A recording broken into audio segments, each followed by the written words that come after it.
Good afternoon, everybody. Welcome to the HazMat podcast, episode number 28. I'm your host, Chris, from HazMat, obviously. And today I would like to talk about A-class asbestos removal. Some people call it friable asbestos removal. Some people call it unbonded asbestos removal. Whichever term you like, we're going to talk about a very dangerous type of asbestos removal and the safety procedures around it, and I guess the ways we check to make sure it's safe before we leave it to our client at the end of the job.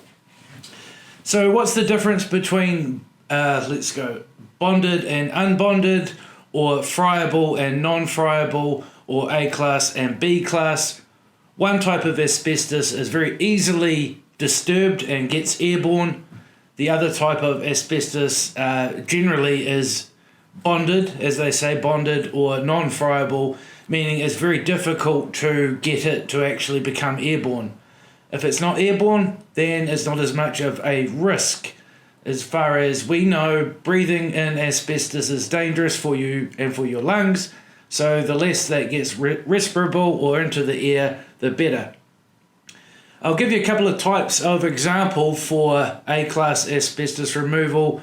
The ones we typically come across is things like textured plaster products or paper-backed vinyl. That's generally older types of vinyl. They seem to have a papery backing on them, and that stuff can have asbestos. It gets very, very dusty very quickly. Also, we have things like spray-on fireproofing.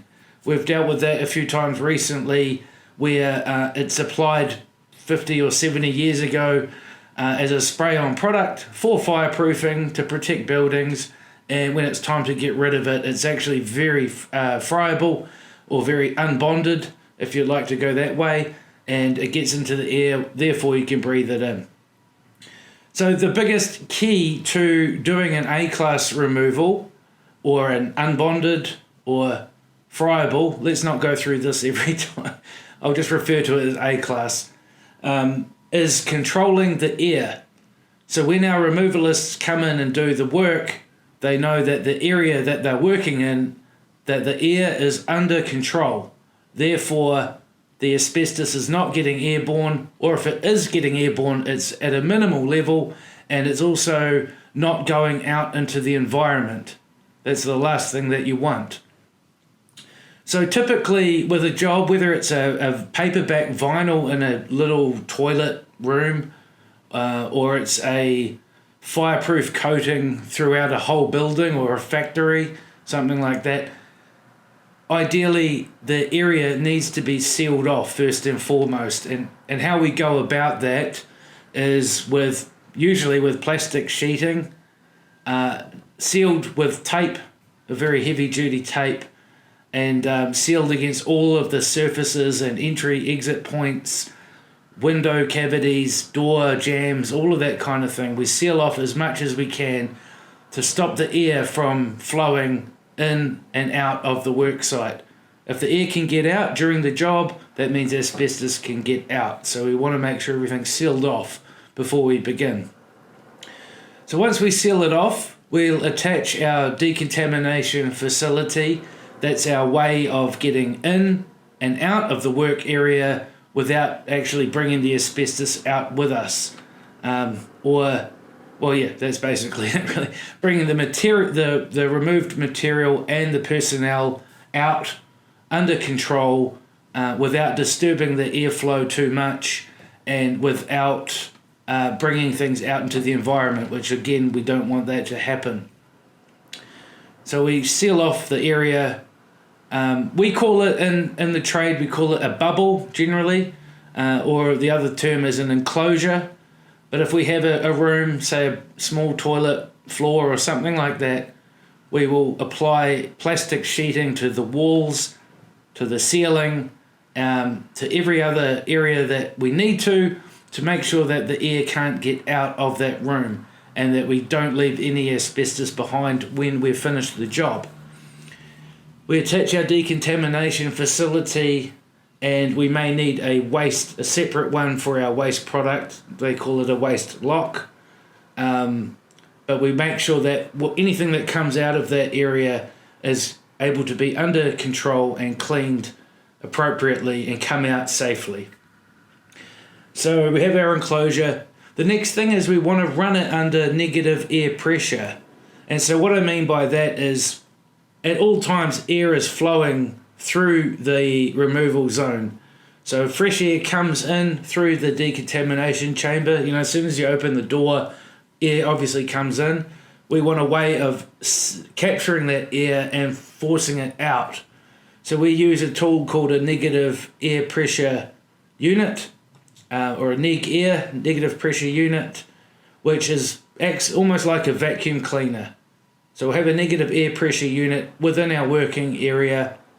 We'll throw up a couple of photos of how it kind of looks, but it's a method of pulling the air that's already in our work zone into itself and then going through a filtration system, so cleaning any dirty air or dust in there, and then blowing it out and exhaust out into the environment safely. So we attach a negative air pressure unit. Now, in terms of how much negative air do you need, that's where this guy comes into play. This is called an OmniGuard, and this measures air pressure. It's used in asbestos removal work. It's used in hospitals where they're controlling, isolating patients with a virus or something like that, where they have to maintain a negative air pressure, and this will take a measurement of that. Now, our guidelines here in New Zealand is 12 pascals or negative 12 pascals. There or thereabouts is sufficient to make sure asbestos does not leak out. So, for example, if Timmy is in the enclosure, he's working on asbestos removal, and he needs to go and take a break, he obviously has to open a door somewhere, which is the decon facility. We want to make sure that the minute he opens a door, that dirty air potentially with asbestos fibres in it isn't following him out and going into the environment. So about 12 pascals seems to be, negative 12 pascals seems to be sufficient to maintain when he opens the door, he comes out but the air doesn't go out, if that makes sense to you.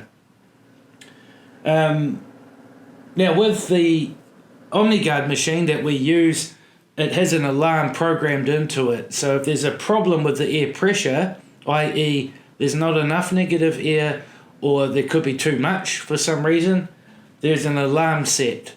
And that alarm will go off and let us know, hey, you need to do something about your enclosure. The air pressure is too low or it may be too high. Generally, too low is the problem that we need to worry about. We don't want positive pressure. We want it to be as negative as possible, but not too much to really disturb our workers or to disturb the enclosure itself. So this tool takes a reading. It's got two tubes, you may see them there. We attach plastic hoses, at least to one of them. One goes inside the enclosure so it can tell what the pressure is in there. The other takes a reading of the normal pressure outside, and then it can tell the difference between the two. So this is a safety tool. It's also a tool to make sure that we're alerted if there's any breaches of our enclosure or there's any problems that we need to address before we carry on. Now, with a an A-class removal, we also need to make sure that the air outside of the enclosure for any which reason is still safe and that we haven't had some sort of a leak or some kind of contamination come out from where we're working. So to that end, we have an independent inspector will come to the job, and while we're working inside, they will put an air monitor outside of where we're working. That is reading the air and taking a sample of air to go to a lab and be assessed to make sure that asbestos is not coming out of the enclosure. That's another way we have to ensure that the job is being done safely. So the big takeaways for today, guys, is that a A-class job needs an enclosure.